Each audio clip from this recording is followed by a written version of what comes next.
My name's John, 35-year-old ex-firefighter. Between the ages of 4 and 7, my uncle molested me.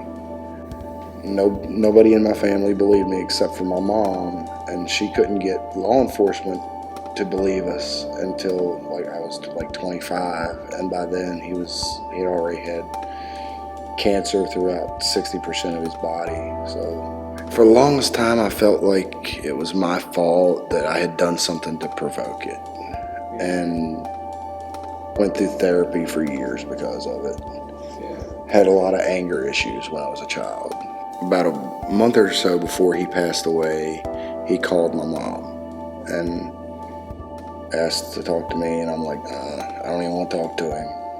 But reluctantly, I talked to him, and he asked for forgiveness, and I took my grandfather's advice and just forgave him, because I realized early on in life that life's too short to be angry all the time. Since I was a little kid, I would hang out at the fire hall and help them wash the trucks, go to all their parades with them. My cousin's trailer caught on fire, and I ran up the hill, and I'm standing there, and I can hear my little cousin screaming for help in her room. She was only about 4 at the time. I said, well, there's a child in there. Are you going to go in? He said, the fire's too hot. I looked at him, and I pushed him out of the way, grabbed the hose from him, busted the window out, and went in and got my little cousin. Come back out, handed her to the paramedics to check her over, and the chief looked at me and he said, Little John, I want you to come to the meeting Sunday. I said, why? He said, well, got to talk to you about becoming a member. He said, because you can go in there into a fire and save somebody without the gear. I want to see what you can do with it.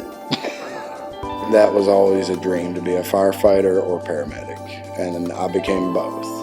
I do remember the call. I remember it was like it was yesterday. It was a two-story house with a attic. My job that day was doing ventilation, which is taking a chainsaw and cutting a hole in the roof to relieve the pressure, because if too much pressure builds up in a building, it will explode. Well, one of the new guys that had only been on the department about a month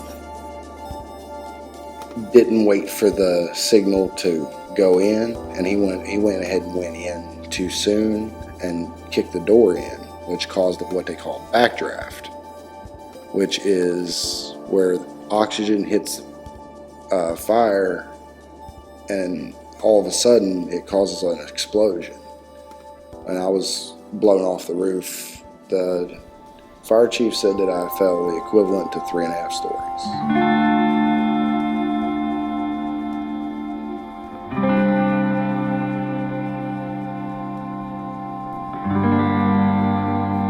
I was in a coma for almost a year, in physical therapy for 2.5 years, almost 3, to where I could get back to walking good on my own without a walker.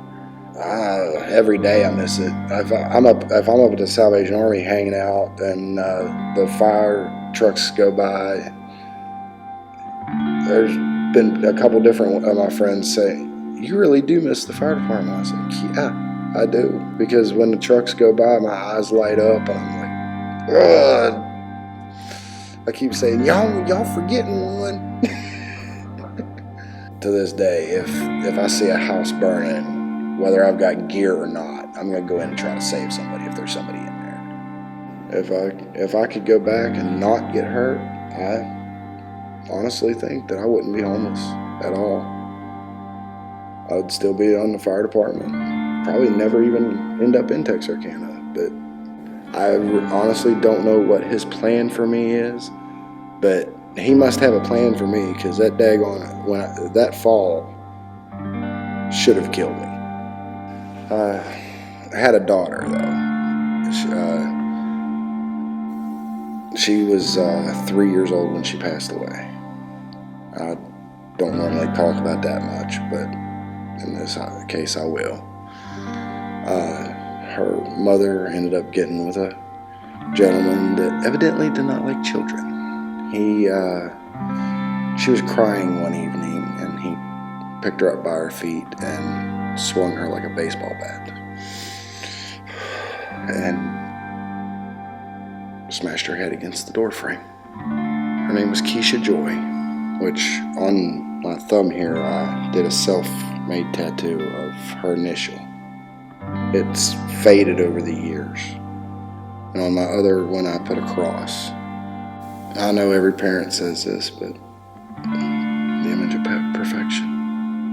Jesus. She was 6 pounds 4 ounces when she was born. She was 17 inches long and full head of blonde hair.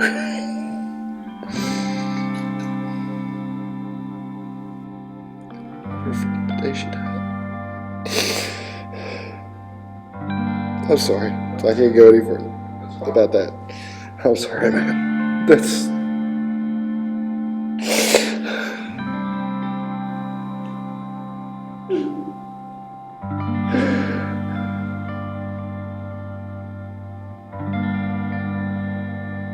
My faith, some of the times, has been questioned.